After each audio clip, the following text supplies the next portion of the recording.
कर्नाटक चुनाव के टसल के बीच मध्य प्रदेश की सियासत भी गर्मा चुकी है, क्योंकि जिस तरह से छत्तीसगढ़ में नंद कुमार साय ने बीजेपी को दामन को छोड़कर कांग्रेस का पंजा थाम लिया है, वैसे ही एमपी में पूर्व मंत्री दीपक जोशी के कांग्रेस में जाने की अटकलें तेज हो चुकी हैं, जिसको बल देने का काम किया है उन्हीं के एक बयान ने, जिसमें उन्होंने 6 मई के दिन को फैसला लेने के लिए चुना है। देखिए इसी पर हमारी एक खास रिपोर्ट। कर्नाटक छक के बाद मध्य प्रदेश की सियासत हुई हाई प्रोफाइल। पूर्व मंत्री दीपक जोशी छोड़ सकते हैं बीजेपी का दामन।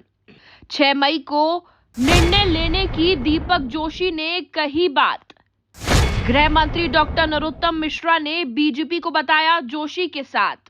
कांग्रेस ने दीपक जोशी पर बताई वेट एंड वॉच की स्थिति।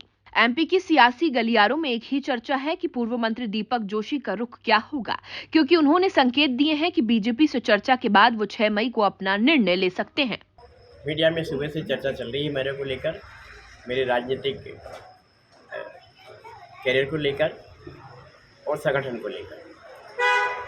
मैं सुबह से बागली विधानसभा, हाटपिया विधानसभा के कुछ शादी के प्रोग्राम में, कुछ गमी के प्रोग्राम में और कथाओं में भ्रमण करने हेतु गया था।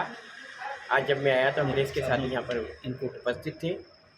मैं अपनी बात को, चूँकि 5 तारीख तक मेरे यहाँ मेरी पत्नी के देहावसान के बाद शोक निवारण का जो कार्यक्रम चलता है वो 7 दिन चलता है। हमारे परिवार के सभी सदस्य यहाँ पर आए हुए हैं और 5 तारीख की शाम को हवन पूजन के साथ वो कार्यक्रम विधिवत हो जाएगा।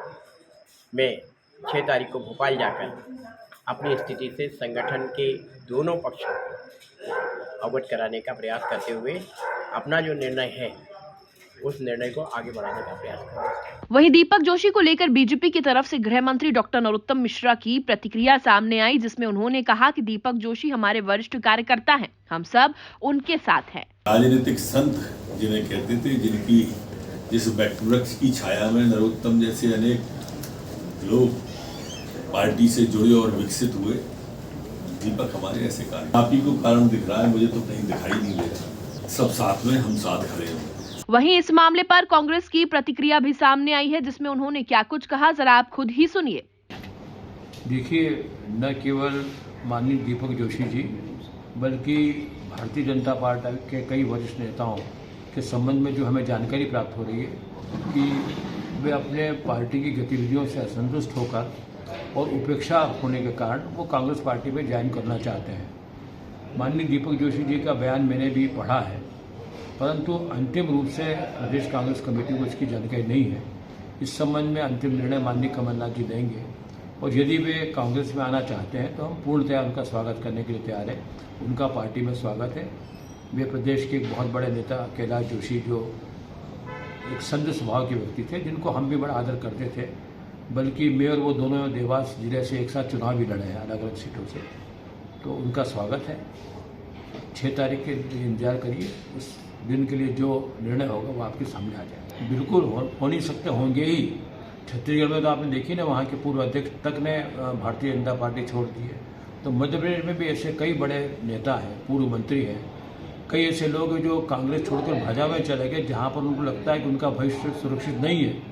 वो भी सब कोशिश कर रहे हैं कांग्रेस में आने की, परंतु इसमें निर्णय अंतिम हमारे अध्यक्ष महोदय लेंगे। योग्यता के आधार पे, उपयोगिता के आधार पे, उनका जनाधार के आधार पर। स्वयं कमलनाथ जी ने कहा है कि हमें अच्छे नेताओं, कार्यकर्ताओं की जरूरत है, ऐसे लोगों का स्वागत होगा। तो इस तरह से एमपी में कुछ दिनों के भीतर एक बड़ा सियासी घटनाक्रम देखने को मिलेगा, जिसमें काफी कुछ घटता दिखाई दे सकता है। Bureau report, MP news, Bhopal.